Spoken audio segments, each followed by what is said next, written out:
Oke, rekan. Sekarang kita mulai ya materi kita yang baru ya. Setelah UTS itu nanti bahasan kita adalah tentang probabilitas ya. Introduction to probability.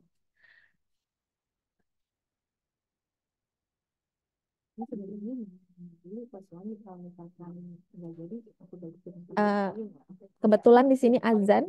Mungkin kita kita hentikan dulu sejenak kegiatan ya. Nanti azannya selesai kita mulai lagi. Saya minta waktu mungkin sekitar 3 sampai 4 menit ya.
Males banget aku udah naik Grab ke sini ke situ lagi.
Oke, kan bisa mendengar suara saya? Bisa, Bu. Bisa, Bu. Oke, kita mulai ya. Ya, hari ini kita akan masuk ke chapter baru ya, chapter 4, yaitu tentang probabilitas.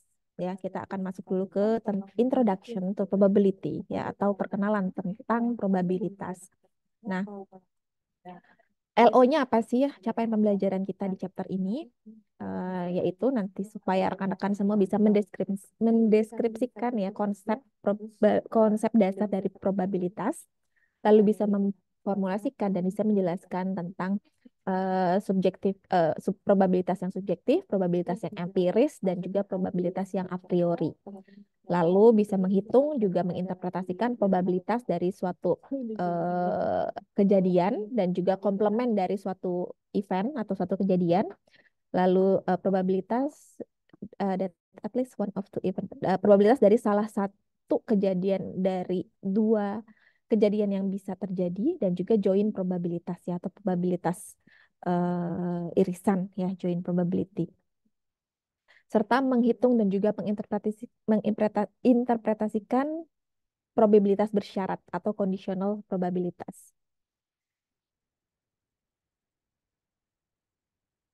Oke, untuk pertemuan kali ini mungkin LO-nya ya, learning objectively saya batasi sampai 4.3 ya. Nanti yang LO 4.4 nih conditional probability, terus 4.5 yang membedakan antara kejadian yang independen dan dependen, serta menghitung dan juga menginterpretasikan probabilitas dari tabel kontingensi dan mengaplikasikan probability probability rule dan juga teorema Bayes, serta menghitung menggunakan counting rule untuk menyelesaikan apa namanya counting problem. Ini nanti minggu depan akan dibahas ya. Jadi kalau 4.4 sampai dengan 4.8 itu akan dibahas ya minggu depan. Minggu ini kita batasi sampai learning objective 4.3 ya. Nanti apa sih yang dimaksud dengan apa yang sudah saya sebutkan tadi gitu ya. Kita bahas satu persatu. Oke, sebelum kita masuk ke materi ini ada sedikit uh, introduction case ya. Ya, untuk aplikasi atau praktis dari menghitung probabilitas. Ya, di sini ada data ya. Nah, di sini ada data yang terdiri dari brand name atau nama merek gitu ya, nama merek pakaian gitu ya, Under Armour, Nike, Adidas ya, familiar ya dengan merek-merek tersebut, serta pembelinya ya atau konsumennya. Di mana konsumennya itu dibagi menjadi dua kategori, yaitu di bawah 35 tahun dan 35 tahun ke atas. Ya, di sini ada Annabel Gonzalez, dia ini Chief Retail Analyst at Marketing, ya, jadi analis dari eh, apa namanya divisi pemasaran ya, Long Meadow Consultants.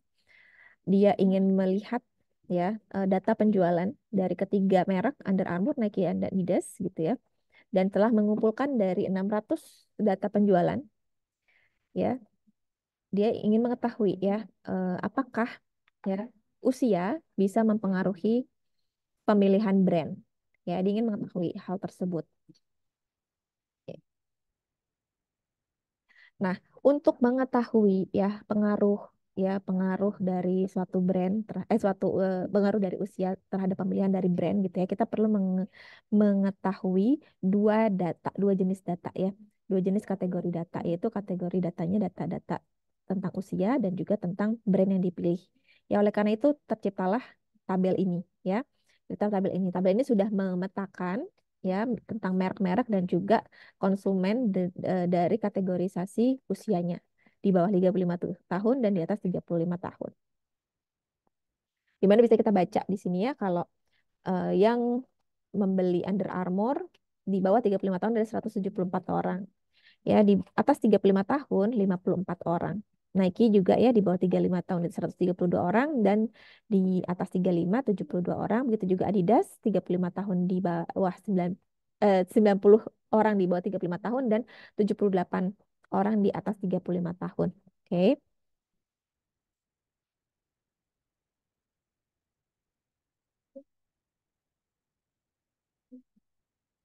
Nah, nanti ya dari data observasi ini itu kita akan bisa menghitung ya probabilitas dari masing-masing apa namanya pemilihan atau pembelian suatu merek maupun kategorisasi usia yang membeli merek tersebut ya. Caranya seperti apa? Kita akan nanti bahas satu persatu ya.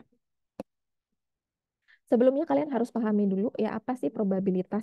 Ya, probabilitas itu apa sih? Probability atau probabilitas ya. Bahasa Inggrisnya probability, bahasa Indonesianya probabilitas atau ya kemungkinan mungkin kalau kita Indonesiakan. Nah, probability ini atau probabilitas adalah numerical value atau nilai numerik ya yang mengukur kemungkinan ya dari suatu event atau dari satu kejadian yang belum pasti ya. Jadi dia ini mengukur, probabilitas itu mengukur berapa sih ya kemungkinan terjadinya suatu hal atau suatu kejadian yang belum pasti ya. Jadi syaratnya apa? Belum pasti ya. Nah, value atau nilai dari probabilitas itu nilainya itu selalu berada antara 0 sampai dengan 1 ya. Berada di antara, berarti tidak boleh 0 dan tidak boleh 1. Kalau 0 itu berarti suatu yang impossible ya. Impossible atau tidak mungkin terjadi itu probabilitasnya 0. Tapi kalau probabilitasnya nilainya 1 ya, 1 itu berarti hal yang pasti terjadi atau definite. Ya, jadi kalau probabilitas dia nilainya pasti antara 0 dengan 1 ya. 0,1, 0,2, 0,05, 0,004 pokoknya dia antara 0 dengan 1. Ya, kalau zero berarti mengindikasikan impossible events. Kalau satu berarti mengindikasikan definite events atau event kejadian itu pasti. Kalau nol impossible, tidak tidak mungkin terjadi ya.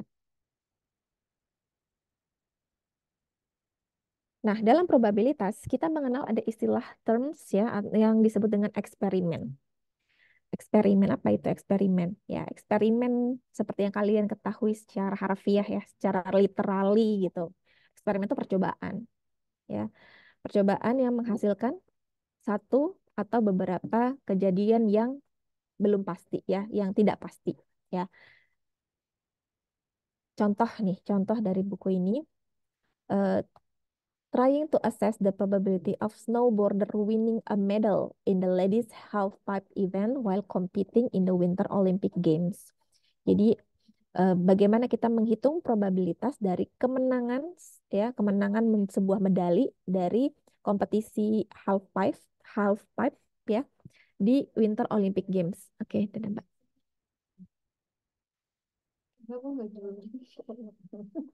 Nah, bagaimana kita menghitung ya kemungkinan menang atau mendapatkan medali dari suatu perlombaan tersebut? Nah, tentunya kita harus mengetahui ya kejadian-kejadian apa saja yang bisa mungkin ya, terjadi ketika kita mengikuti apa namanya Olimpiade tersebut ya.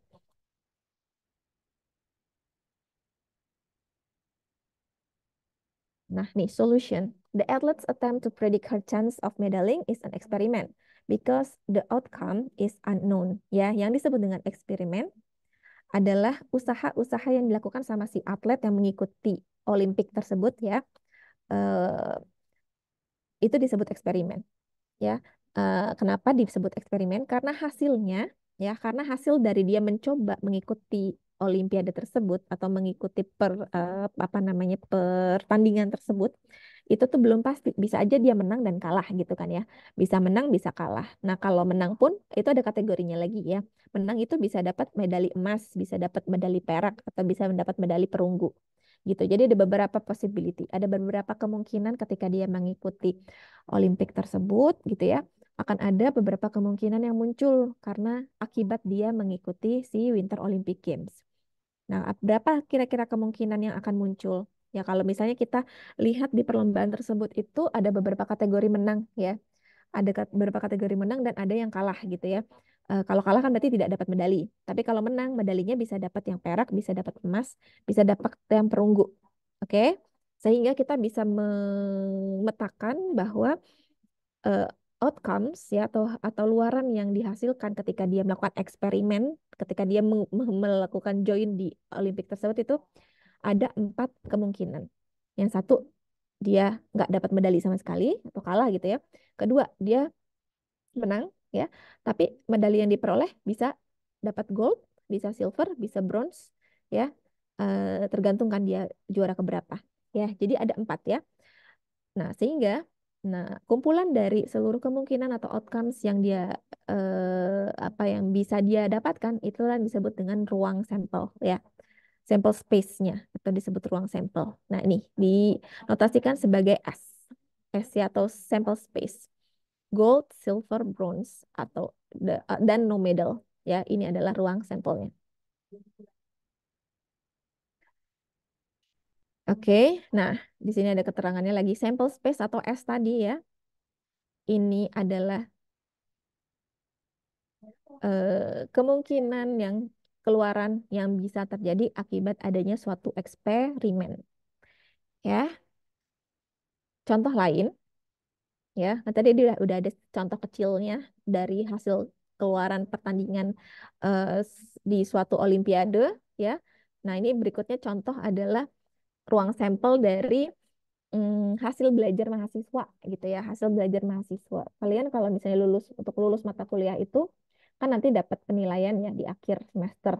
Bisa A, bisa B, bisa C, bisa D, atau bisa E kalau di sini ya. Kalau di UNJ kan kita A, B, C, D, E. Ya, kalau di luar negeri biasanya A, B, C, D, F. F tuh failed ya atau ngulang gitu ya. Jadi ada A, B, C, D, dan juga F. Nah, ini adalah ruang sampel dari misalnya luaran dari nilai mata kuliah. Nah, oke, kalian apa namanya cermati dulu ya. Ini yang disebut ruang sampel. Tadi berarti hasil luaran dari suatu eksperimen. Nah, dari ruang sampel tersebut ada terdiri dari beberapa kejadian. Jadi, apa yang ada di dalam ruang sampel tersebut itulah yang disebut dengan event ya. Event. A ini event A, B ini event B ya. C ini kejadian C gitu ya. D itu kejadian event atau kejadian itu sama ya. Dan F ini kejadian ya. Nah, jadi ya, event bisa kita definisikan sebagai subset of the sample space ya atau bagian dari ruang sampel. Ya, jadi bagian dari ruang sampel itu kita sebut dengan event atau kejadian ya. Nih, the event passing grades is a subset of S. Jadi dari ruang sampel yang sudah ada, kita tuh bisa mengkategorisasikan juga. Misalnya dengan dua kategori, misalnya tadi ya, kelulus dengan tidak lulus gitu ya.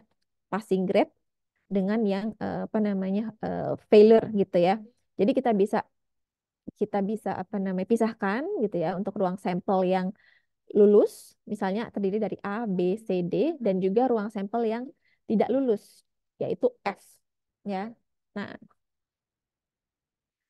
oke. Nah, jadi A, B, C, D ini ya event kejadian lulus dan F ini kejadian gagal ya kelasnya ya eh, gagal lulus gitu ya di suatu kelas, misal seperti itu. Kayak tadi juga kita balik ke tadi ya. Nah, ini earn a medal dan juga no medal ya, mendapatkan medali atau tidak mendapatkan medali. Kita bisa bagi subset sampelnya ini, sampel space-nya ini menjadi dua event, dua kejadian, yaitu mendapatkan medali dan tidak mendapatkan medali. Yang mendapatkan medali berarti ruang sampelnya jadi gold, silver, and bronze ya.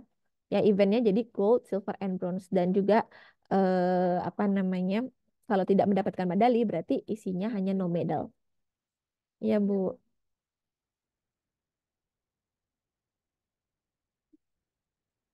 Oke. Ya, ini yang disebut dengan event itu ini ya, bagian dari sample space ya, bagian dari ruang sampel.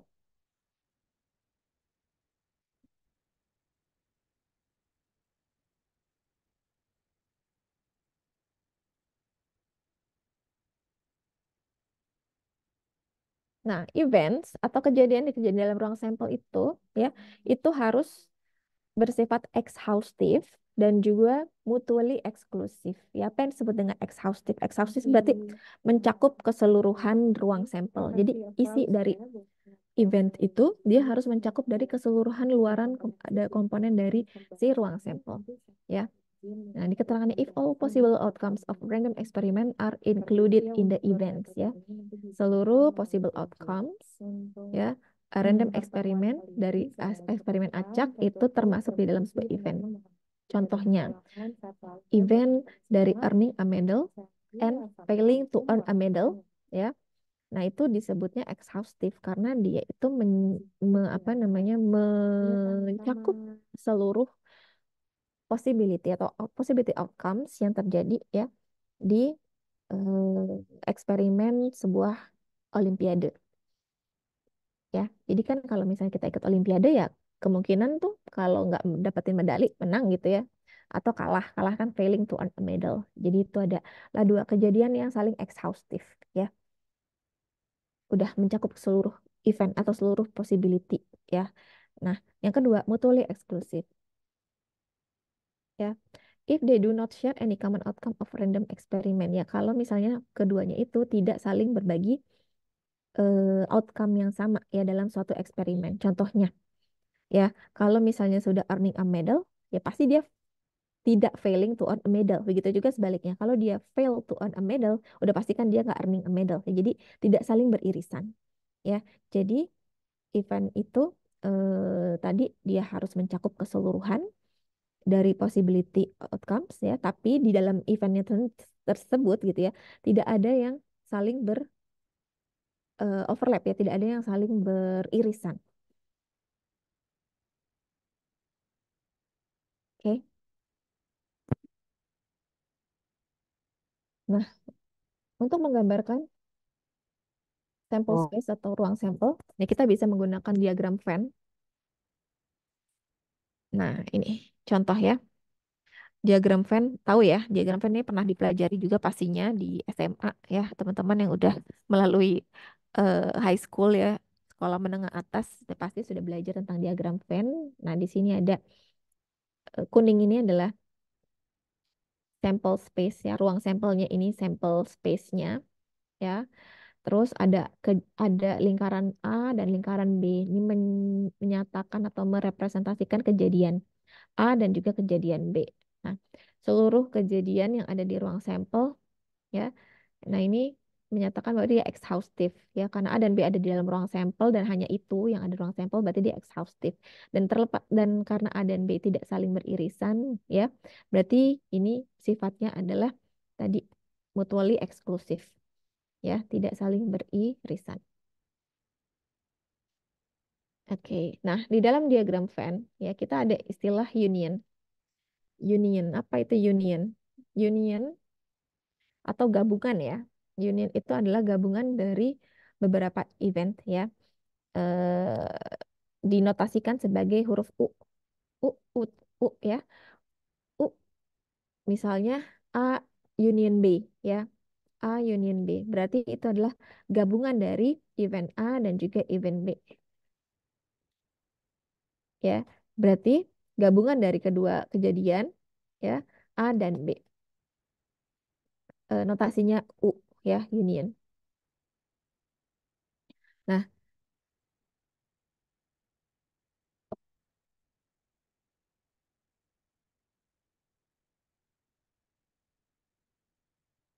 oke.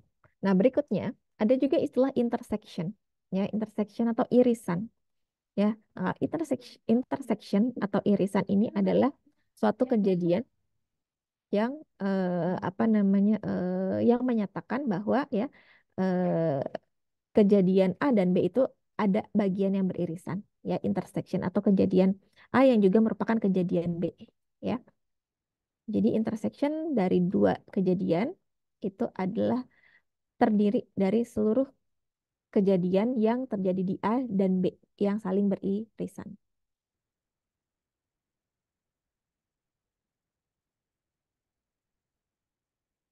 Oke, nah ini ada kejadian A dan kejadian B ya, di mana kalau irisan ya atau intersection itu notasinya seperti U terbalik ya. Ini U terbalik A, terus ada U terbalik dan B ini berarti artinya adalah A irisan B. Nah, A irisan B itu daerahnya mana sih? Jadi kalau misalnya ada suatu diagram Venn bentuknya seperti ini dan A dan B saling bertumpuk gitu ya. Ada areal yang saling bertumpuk. Nah, inilah ada irisannya. Berarti dia itu bagian yang merupakan menjadi bagian A juga dan bagian B juga. Makanya disebut irisan. Ya, jadi saling beririsan. Baik di event A dan juga event B. Nah, inilah daerah irisannya. Ini yang disebut dengan daerah A irisan B. Ya, sementara kalau A gabung B berarti keseluruhannya ya. A digabung itu ya A juga digabung dengan B. Ya, oke. Nah, yang berikutnya komplement. Ya, kalau komplement itu adalah eh, sampel ya yang melengkapi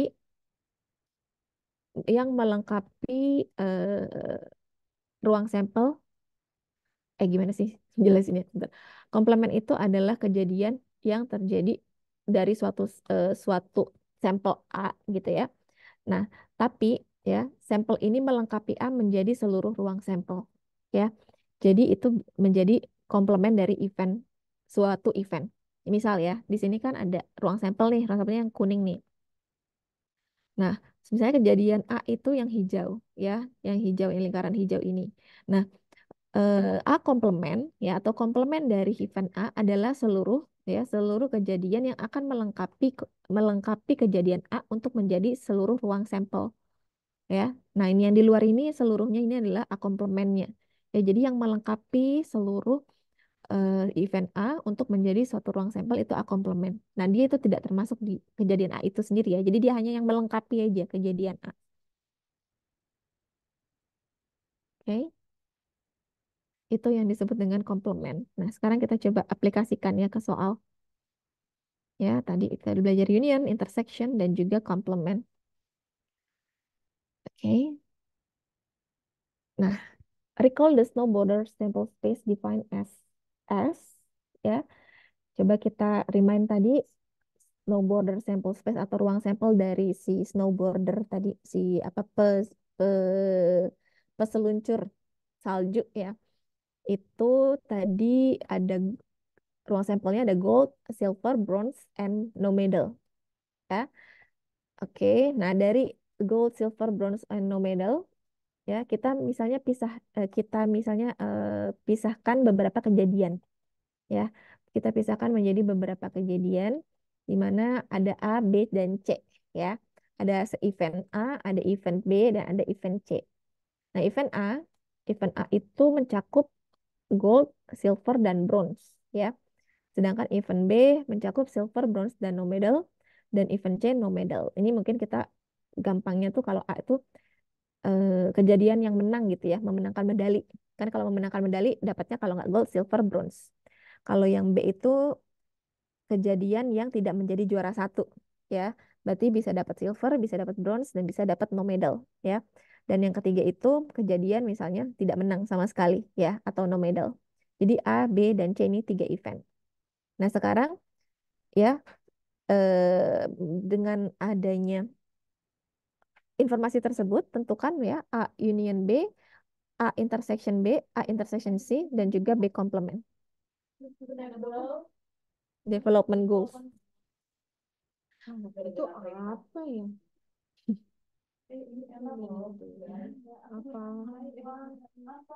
Nah, apa sih seni budaya untuk yang A union B ya, sekarang kita melihat ya A union B. Berdasarkan tadi penjelasan tadi, kira-kira A union B-nya itu apa saja sih? Gold, silver, bronze, sama medal. Oke, siapa tadi yang jawab? Nazarudin. Nazar, ya. Oke, Nazarudin, good ya. Gold, silver, bronze, sama no medal. Ya, A gabungan B berarti kita menggabungkan event A dan juga event B. Berarti kita komponennya apa aja? Gold, silver, bronze, sama no medal. Kenapa silver sama bronze-nya nggak disebutkan dua kali, Nazar? Karena itu udah jadi bagian dari keduanya. Jadi Hmm? dari keduanya. Karena apa? Sorry, Nazar nggak jelas, sorry. Itu bagian dari keduanya, jadi nggak perlu disebutin dua kali. Namanya apa? Kalau bagian dari keduanya? Irisan Ibu. Oke, Kalau irisan bagian ya. dari keduanya Oke, irisan. good. Ya, karena irisan jadi tidak perlu disebutkan dua kali ya, karena sama persis ya, silver dan bronze, sehingga kita sebutinnya gold, silver, bronze, dan no medal saja. Oke, good. Yang kedua, A irisan B. Iris apa tuh? Apa aja? A irisan A B. irisan B adalah silver dan bronze. Oke, silver dan bronze ya, yang sama ya, yang di A ada, di B ada ya, jadi silver dan bronze. Oke, good. Kalau A irisan C Tidak ada. tidak ada atau apa namanya? Tidak ada irisan, himpunan. Himpunan kosong. apa? Himpunan kosong ya, karena tidak ada yang sama komponen A dan komponen C, jadi tidak himpunan kosong. Ya, tidak ada irisan. Kalau B komplement, apa B komplement? Gold. Oke, good. Gold ya. Kenapa gold, Mutia? Karena di B gak ada gold. Untuk jadi apa? Karena untuk jadi eh, kan di B itu ada silver, bronze sama non medal. Kalau B complement berarti gold karena yang nggak ada cuman gold. Yang nggak ada di mana? Yang nggak ada di Muter, tapi B nggak ada di itu apa? B-nya Di mananya? Bukan di B-nya, apanya? di bagian B-nya. Oh iya, memang nggak ada di B. Iya, Iya, tapi nggak ada di mana? Memang nggak ada di B, tapi adanya Di di mana? sampel space-nya. Ah, di sampel adanya space-nya ya. iya. Sampel space-nya. Jadi B komplement itu adalah ya yang melengkapi event B untuk menjadi ruang sampel kan yang nggak ada berarti nggak gold ya. Itulah ya kenapa. Oke, oke. Udah benar ya. A, union B tadi gold, silver, bronze, no medal. Ya, note that there is no double counting itu. Note that there is no double counting karena apa? Tadi karena di irisan. Terus A irisan B benar silver and bronze ya. Dan A irisan C null or empty set ya. Benar tadi himpunan kosong. Dan B komplementnya gold. Oke, bisa dipahami sampai di sini ya berarti ya. Oke, good. Oke, kita lanjut. Assigning probabilities ya. Bagaimana menghitung probabilitas? Kelurahan. Iya benar. Kelurahan Jati bukan.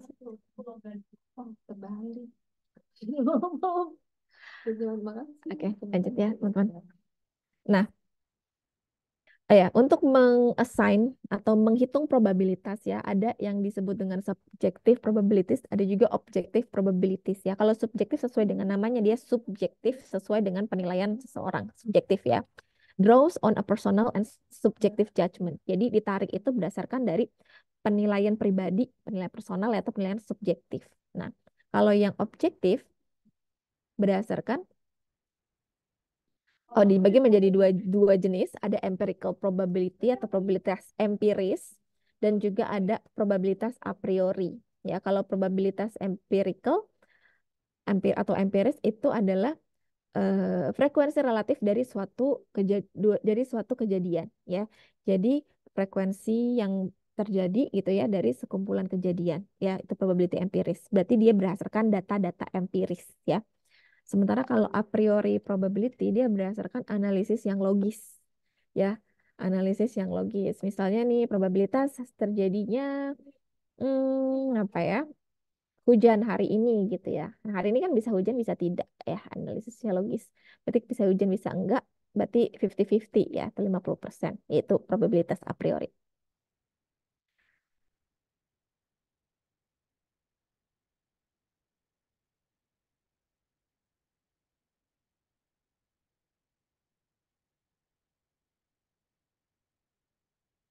Yang belum ada datanya kan ya. Ini kan apa ya? Kementerian Kesehatan.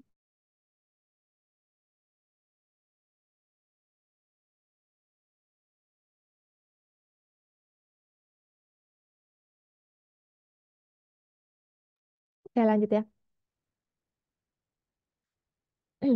Nah, tuh defining properties. Nah, ini ada dua sifat dari probabilitas. Sebenarnya tadi udah sempat dibahas di awal ya.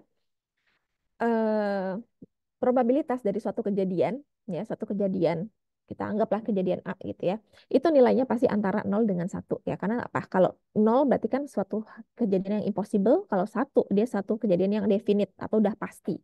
Sehingga kalau probabilitas kan sifatnya tadi uncertain, ya tidak pasti, sehingga pasti nilainya antara 0 dengan 1.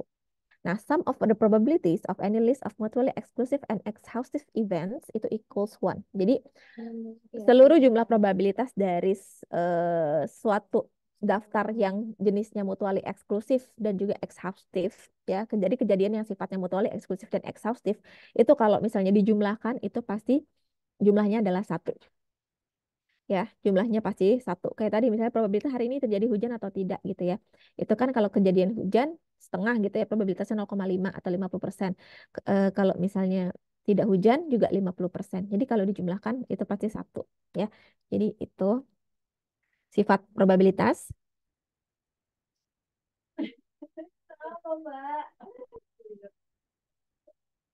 Sih, ya Allah, aku belum ngumpulin yang LPD itu lagi.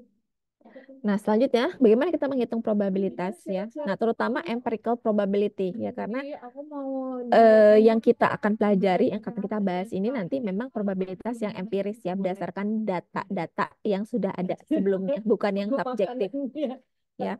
Yang pertama menggunakan relatif frekuensi. Ya, menggunakan frekuensi relatif dari suatu kejadian. Misal kita ingin mengetahui probabilitas dari suatu kejadian A, di mana suatu kejadian A ini mungkin apa namanya, ruang sampelnya ini misalnya adalah S gitu ya, adalah S.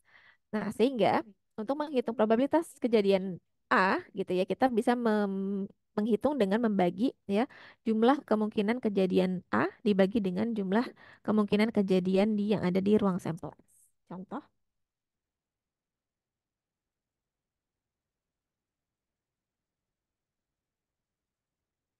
contoh ya. Tadi misalnya probabilitas kemenangan untuk di eh, Olimpiade selancar ya, selancar snowboarder tadi untuk mendapatkan medali emas itu 0,1, terus silver 0,15, bronze 0,20 dan tidak mendapatkan medali itu 0,55 ya, misal seperti itu. Ininya probabilitas dari setiap eventnya seperti itu.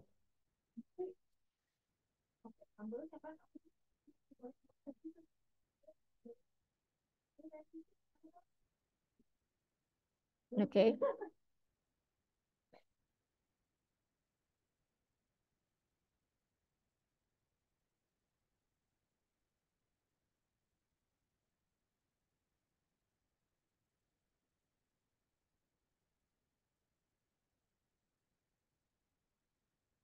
Oke, contoh. Let event A be the probability of earning a medal. Ya, misalnya kita mau menghitung ya suatu kejadian A, di mana kejadian ini A ini adalah probabilitas untuk memenangkan medali.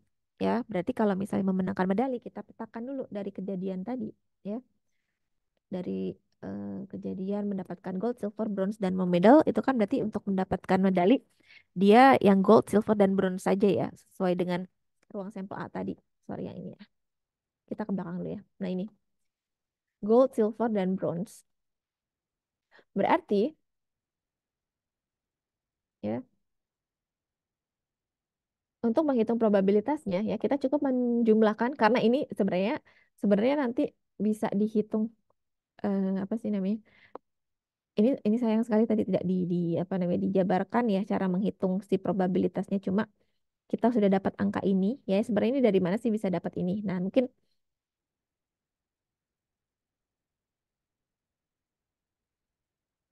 bisa di apa namanya? Bisa didetailkan gitu ya ketika hmm, mendapatkan gold 0,10 mungkin mungkin cara menghitungnya tuh dari dari 10 percobaan gitu ya.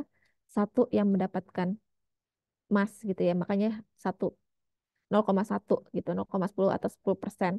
Terus dari yang silver juga mungkin dari 30 percobaan dua mendapatkan silver. Misalnya seperti itu ya.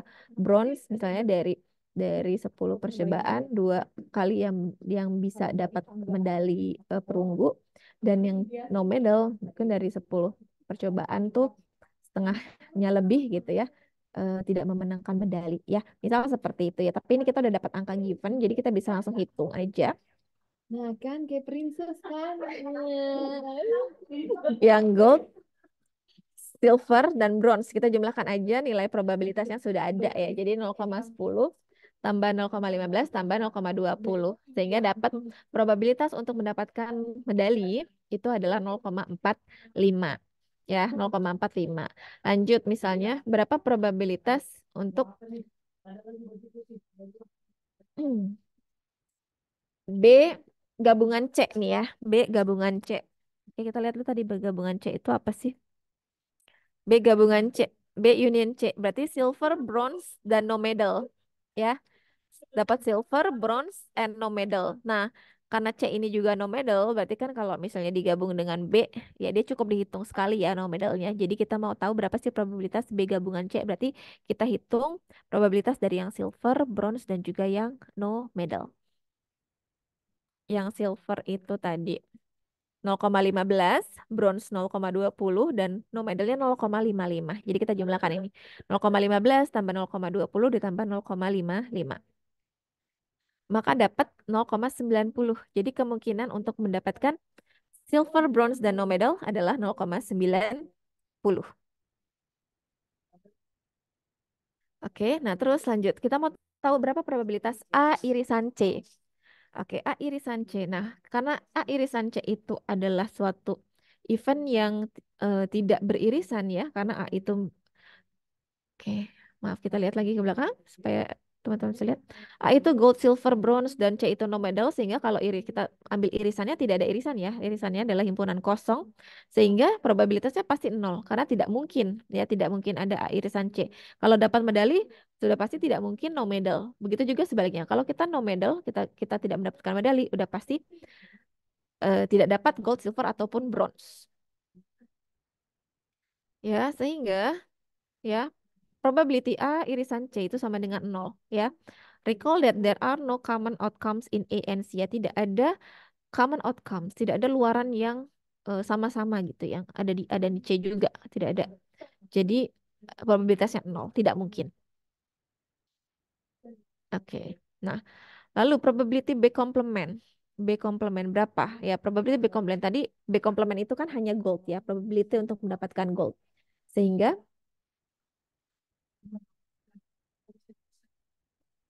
buahnya suaranya kayak gini. Sehingga apa namanya probability yang gold ini cuma 0,1 ya. Sesuai ini. 0,1, 0,10. Oke.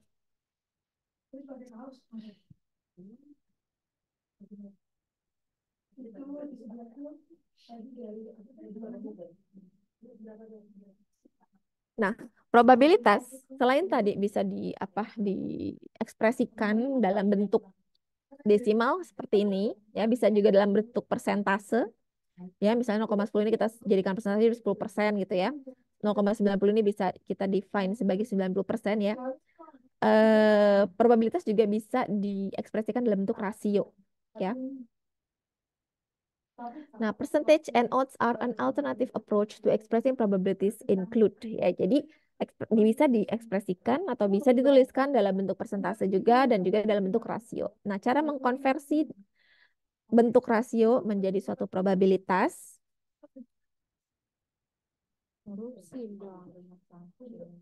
Contohnya ya, misalnya given odds for event A occurring of A to B ya, the probability of A is, misalnya ada suatu kejadian nih, probabilitasnya 3 banding 1 gitu ya. Jadi 3 kejadian A dibanding dengan 1 kejadian B, misal seperti itu ya. Jadi 3 banding 1. Kita bisa merubahnya menjadi bentuk persentase dengan cara apa? Dengan cara ya kita jumlahkan seluruhnya atau jumlah seluruhnya. Lalu misalnya kita membagi gitu ya. Kita membagi apa yang mau kita cari A atau B-nya gitu ya. Kalau A-nya berarti kita menjadikan A menjadi pembilang ya. Yang di atas pembilang ya. Pembilang lalu di bawahnya adalah jumlahnya. Ya, contoh di sini misalnya kita mau melihat probabilitas A-nya ya, probabilitas A. Sehingga kalau ada kejadian 3 banding 1 di mana 3A dan 1B, maka 3 dibagi dengan probabilitasnya A dan B ditambah ya, 3 ditambah 1. Jadi 3/4 ya, atau sama dengan 0,75 ya. Nah, ini berarti probabilitasnya A adalah 75%. Nah, begitu juga sebaliknya. Nah, kalau kita mau cari yang mau kita cari adalah B, berarti kita jadikan jumlah B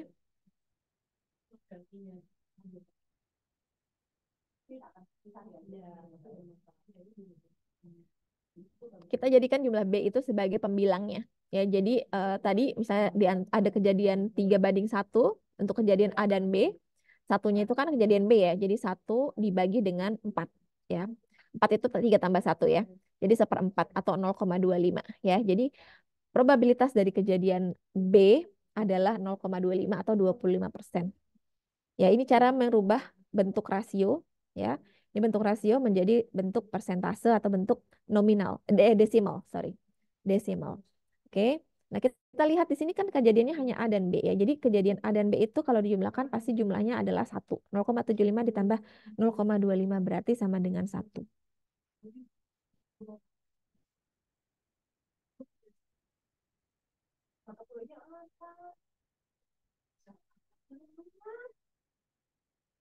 Oke. Lanjut, converting a probability to an odd ratio. Kebalikannya nih, kalau kita mau ngerubah nilai dari persentase atau desimal ke bentuk rasio, gimana caranya? Ya, kalau the odds for event A occurring is equal to, nah, sorry. Misalnya ada, kita mau menghitung apa namanya, kejadian A ya, rasionya. Kita bisa menggunakan rumus ini ya, probabilitas.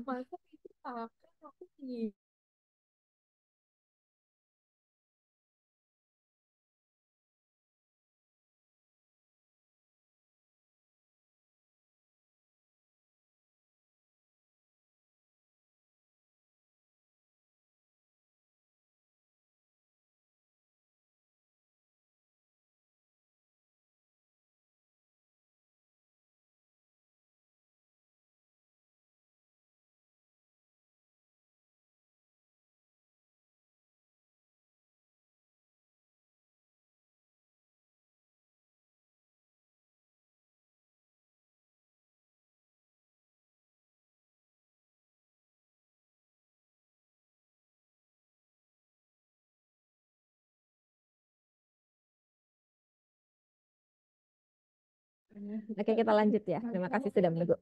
Nah, apa namanya? Ini, misalnya kita mau mencari probabilitas A ya. Kita udah tahu bentuk desimalnya ya atau bentuk persentasenya. Kita ubah menjadi bentuk odds-nya atau bentuk rasionya. Maka kita bisa membagi seperti ini ya. Probabilitas dari event A dibagi dengan 1 dikurang dengan probabilitas dari A.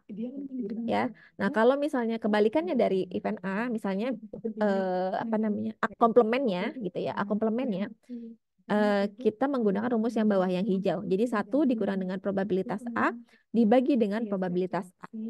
Ya. Nah, contohnya seperti ini. Misalnya, given the odds of yang atas ini ya, apa namanya, contoh mengkonversi dari rasio ke persentase ya. Nanti yang bawahnya baru nih, dari persentase ke rasio. Yang atas dulu deh. Given the odds of 2-1 for beating the Cardinals, what was the probability of the Steelers winning just prior to the 2009 Super Bowl ya? Dengan rasio 2:1 untuk mengalahkan Cardinal di grup ya. Ini ada 2 grup Cardinal sama Steelers. Ya, dengan rasio 2:1 ya, berapa probabilitas dari Steelers untuk memenangkan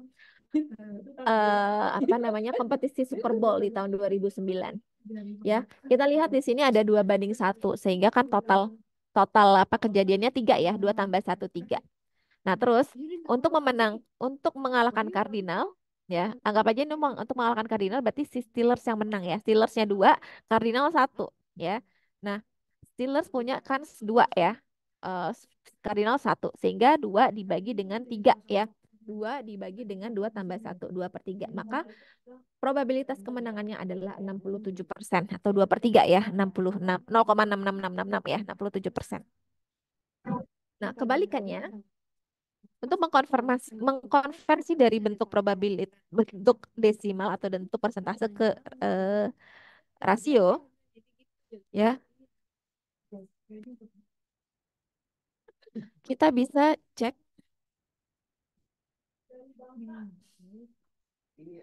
Kita bisa cek dulu ya dari kejadian tersebut berapa probabilitasnya. Misalnya nih, given that the probability of an on-time arrival for New York Kennedy Airport is 0,56 ya. Jadi probabilitas kedatangan yang on time ya, kedatangan yang tepat waktu di New York Kennedy Airport itu 56%. Nah, berapa rasio untuk kedatangan dari apa kedatangan di Kennedy Airport yang tepat waktu tersebut ya, berapa rasionya ditanyakan. Karena kita sudah tahu persentase atau desimalnya, kita bisa pakai rumus yang ini ya, yang atas nih yang kuning. Jadi probabilitasnya adalah probabilitas dari kedatangan yang tepat waktu atau 0,56 dibagi dengan 1 dikurang 0,56 ya, yaitu 0,56 dibagi 0,44. Maka hasilnya 1,27. Ya, 1,27 atau bisa kita tuliskan 1,27 banding 1. Jadi rasionya adalah 1,27 banding 1. 1,27 itu kedatangan yang tepat waktu, ya, 1 yang tidak tepat waktu. Ya, jadi 1,27. Itu cara mengkonversi dari bentuk resimal atau persentase ke bentuk rasio. Oke, sampai di sini ada yang mau ditanyakan mungkin? Bisa dipahami? Rekan-rekan? Bisa dipahami, Bu.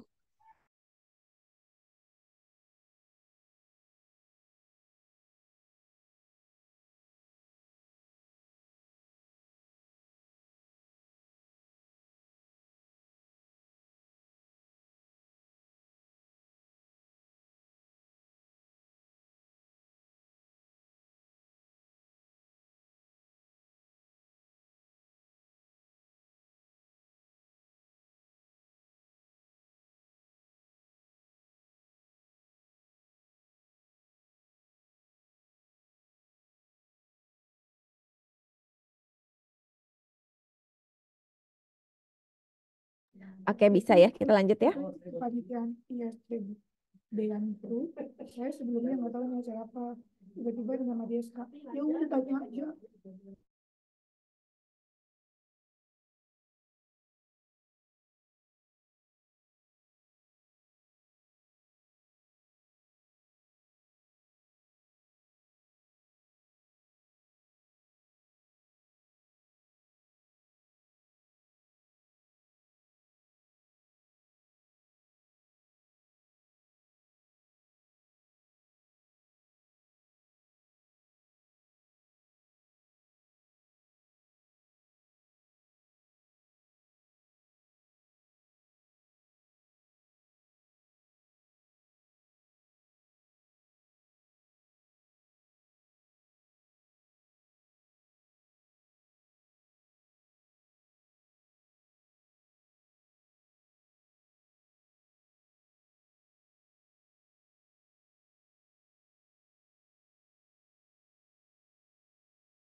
Oke, rekan-rekan terima kasih sudah menunggu. Ya, kita lanjut.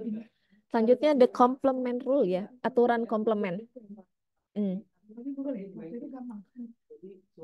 Nah, probabilitas untuk melengkapi suatu kejadian gitu ya, atau disebutnya komplement ya, kejadian komplement itu akan sama dengan 1 dikurangi dengan probabilitas dari suatu kejadian ya. Jadi contoh di sini ya, untuk menghitung probability dari A komplement ya. Jadi komplement atau pelengkap dari event A, dari kejadian A, maka akan sama dengan 1 dikurangi dengan probabilitas dari kejadian A itu sendiri ya. Kenapa nih? Kita lihat ya.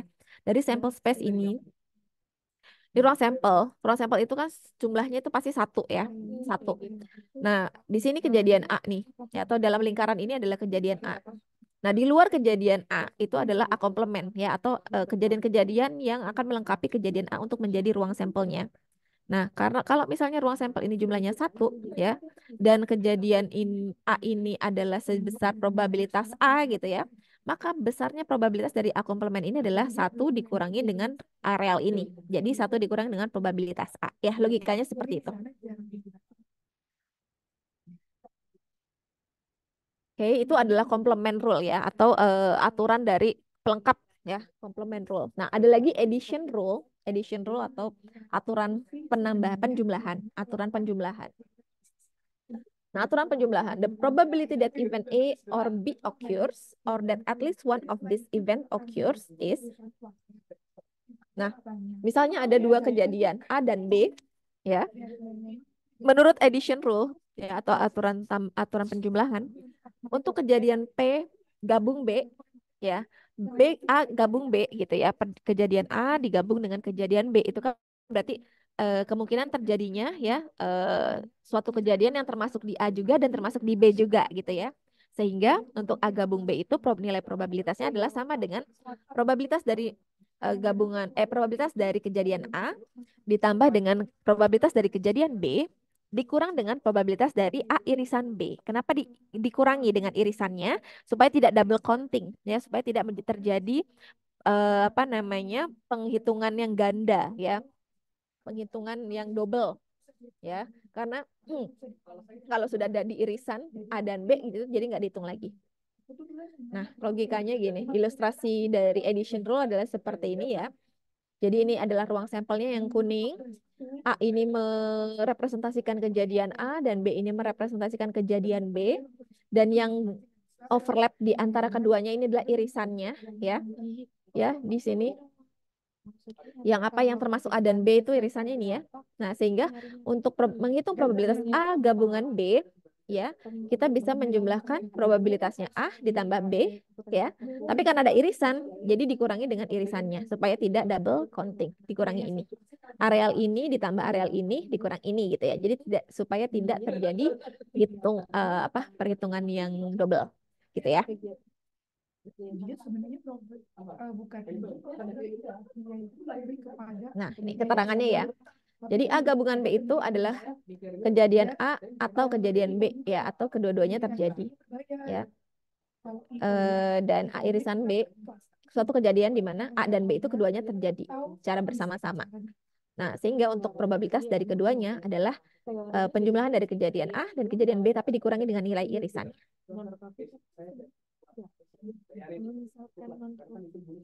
Nah, untuk kejadian yang sifatnya mutually eksklusif ya, tadi kalau mutual eksklusif itu adalah keterangannya tidak ada irisan ya. Untuk kejadian yang memang tidak ada irisannya, maka untuk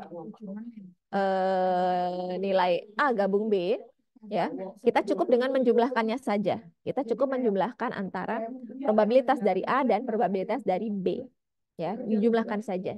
Karena tidak ada irisan sehingga tidak perlu mengurangkan dengan irisannya. Ya. Jadi untuk probabilitas A gabungan B di mana A dan B-nya itu tidak memiliki irisan atau mutually eksklusif sifatnya, kita cukup menambah probabilitas A dengan probabilitas B. Ya. Itu lumayan buat pendidikan karyawan yang sudah belajar lah. Contoh. Kalau aku nyari-nyari ibaratnya waktunya bisa belah. Terus sebabnya aku sampai sekarang bertahan di situ. Iya, waktu kemarin S2 pun Anthony feels that he has a 75% chance of getting an A in statistics, a 55% chance of getting an A in managerial economics, and a 40% chance of getting an A in both classes. What is the probability that he gets an A in at least one of these courses ya? Si Anthony ini merasa dia punya 75% kesempatan dapat A di statistik, 55% di ekonomi manajerial, dan 40% mendapatkan A di kedua mata kuliah tersebut ya. Berapa probabilitas dia mendapatkan A di setidaknya satu dari mata kuliah tersebut ya. Karena setidaknya satu dari mata kuliah tersebut berarti kita akan menghitung berapa probabilitas dari dia mendapatkan nilai A baik di statistik maupun di ekonomi manajerial ya, atau keduanya. Sehingga kita bisa definisikan probability nilai A di mata kuliah statistik gabungan dengan nilai A di managerial economics.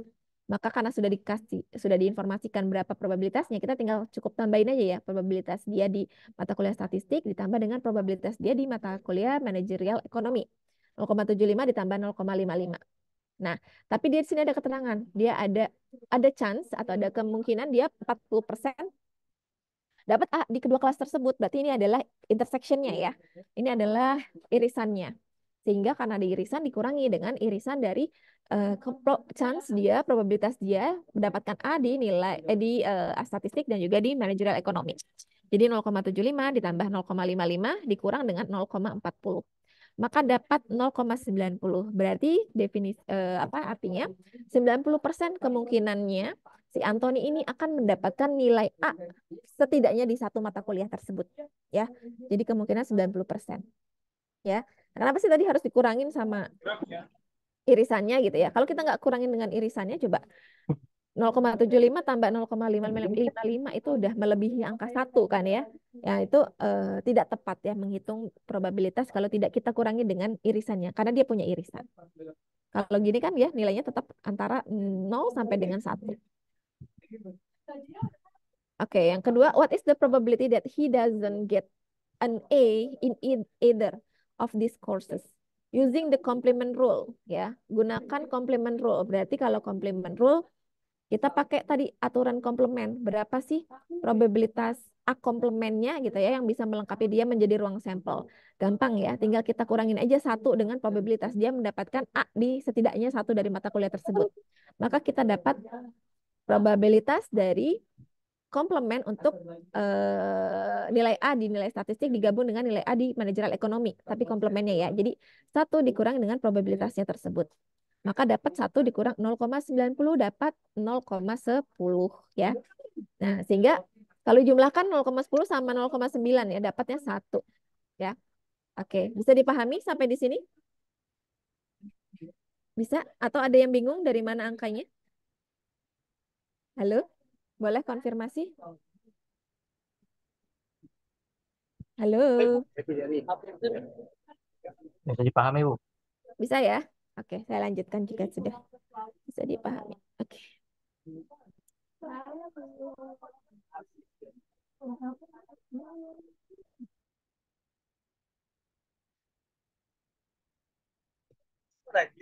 Enggak, kok enggak. Kamis, gua. Ya kan udah nulis kan? Iya, makan, makan. Ya lu ngajak goblok.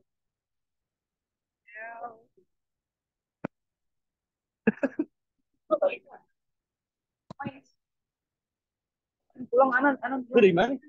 Dari mana? Mana? Dari rumah. Keren banget. Sibuk banget lo yang di sini. Tarik. Oh, gitu. Lagi akun. Lu cuma natu, Bang. Bang. Lu cuma natu. Lu juga ini kan, lalamu. Lalamu. Lu mau apa? Seringan mana lalamu apa sih buat Shopee lah. Ah, ya. Lalamu rame ya. Cuman harganya yang jauh cukup naik. Narik. Sumpah. Serius lu mau narik? Gue mau ganti, Bang. Oh. Gue mau ganti ya. Gokar. Oh, gokar lo.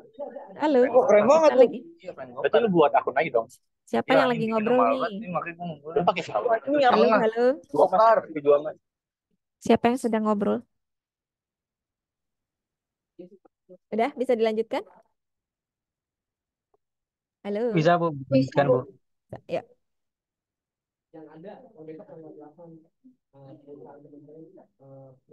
Oke, lanjut ya. Edition rule untuk mutually exclusive event. Tadi kita sudah jelaskan bahwa untuk kejadian yang mutually eksklusif, dia tidak ada irisan sehingga bisa menjumlahkan saja ya antar kejadian. Ya, contoh Samantha Green, a college senior, contemplates that her future immediately after graduation. She thinks there is a 25% chance that she will join the Peace Corps and a 35% chance that she will enroll full-time law school program in the United States ya. Samantha Green dia sedang merenung nih, memikirkan ya apa kelanjutan dari masa depannya dia setelah dia graduate, setelah dia wisuda. Dia berpikir apa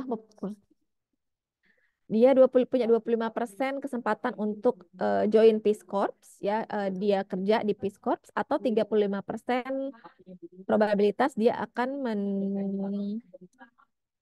mendaftar di law school program ya di Amerika. Jadi dia ada 2 pilihan. Join di Peace Corps atau daftar sekolah gitu ya. 35%. Nah, berapa kemungkinan ya, berapa probabilitas dia setidaknya gitu ya, setidaknya mengikuti atau bergabung di Peace Corps maupun daftar sekolah ya, daftar sekolah di law school. Nah, karena kejadiannya mutually eksklusif, tidak ada irisan gitu ya. Jadi kita cukup menjumlahkan saja antar probabilitas dari 2 kejadian tersebut ya, probabilitas A dan probabilitas B. 0,25 ditambah 0,35 sama dengan 0,60. Maka kita dapat 0,60% ya. 60% kemungkinan dia join di Peace Corps maupun daftar sekolah di law school program.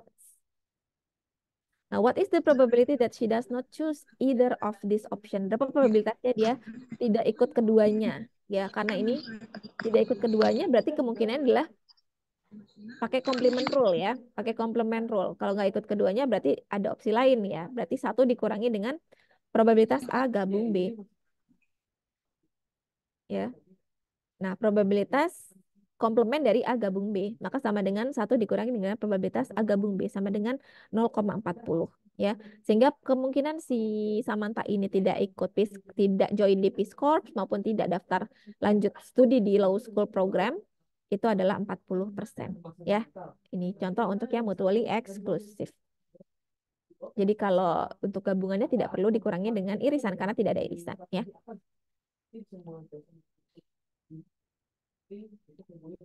Oke. Nah, lanjut conditional and unconditional probability. Ini mungkin saya stop dulu aja sampai di sini ya. Jadi untuk conditional probability sama unconditional probability ini nanti saya jelaskan di hari Jumat ya. Jadi minggu ini kita 2 kali pertemuan ya, karena minggu lalu kita nggak ada pertemuan sehingga diganti dengan minggu ini 2 kali pertemuan. Ya, nanti saya kasih latihan. Sebelumnya sampai di sini ada yang mau ditanyakan, teman-teman? Saya rasa sudah jelas, Ibu. Jelas ya, sudah bisa dipahami. Dia masih gampang ya. Untuk introduction yang hari ini masih mudah. Saya rasa masih bisa diikuti gitu ya dengan bekal apa juga pembekalan di waktu SMA gitu ya. Tinggal refresh aja sebenarnya untuk materi hari ini. Cuma nanti yang minggu depan mungkin agak bukan minggu depan, yang sesi berikutnya itu agak mulai complicated ya. Tapi sebagai introduction itu bisa kalian pahami dulu sehingga bisa jadi bekal kalian juga untuk nanti di materi yang di pertemuan berikutnya. Ada yang mau ditanyakan sebelum saya tutup? Enggak. Nanti tugas tetap saya kasih lewat Microsoft Teams ya. Deadline-nya berarti untuk hari Jumat ini ya. Nanti dikerjakan ya secara individu. Boleh didiskusikan secara kelompok tapi dikumpulinnya setiap secara individu ya seperti biasa. Ada yang mau tanyakan dulu? Enggak ada? Kalau Bu Beno nggak punya video. Enggak ada. Saya cek dulu absennya tadi siapa yang masih bisa konfirmasi. Ibu, Ya. izin bertanya. Jadi Ya. itu tugasnya seperti biasa kayak misalkan satu kelompok harus sama semua atau Ya. gimana? Sama semua satu kelompok ya. Nanti kerjakannya diskusi satu kelompok sama. Tapi ngumpulinnya individu ya. Ngumpulinnya individu, tulis tangannya individu, diupload individu. Oke, baik. Ya. Terima kasih, Nah, Ibu. ya sama-sama.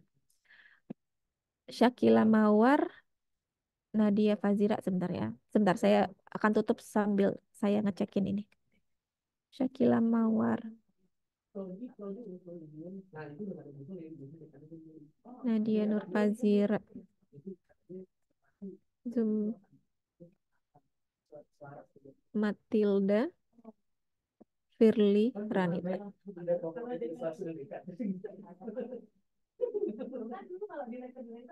Oke. Oke, masuk semua ya. Baik, rekan-rekan, saya cukupkan untuk pertemuan kita hari ini. Wabillahi taufiq walhidayah. Wassalamualaikum warahmatullahi wabarakatuh. Waalaikumsalam warahmatullahi wabarakatuh. Terima kasih banyak, Ibu. Waalaikumsalam warahmatullahi wabarakatuh. Sama-sama. Terima kasih, Bu.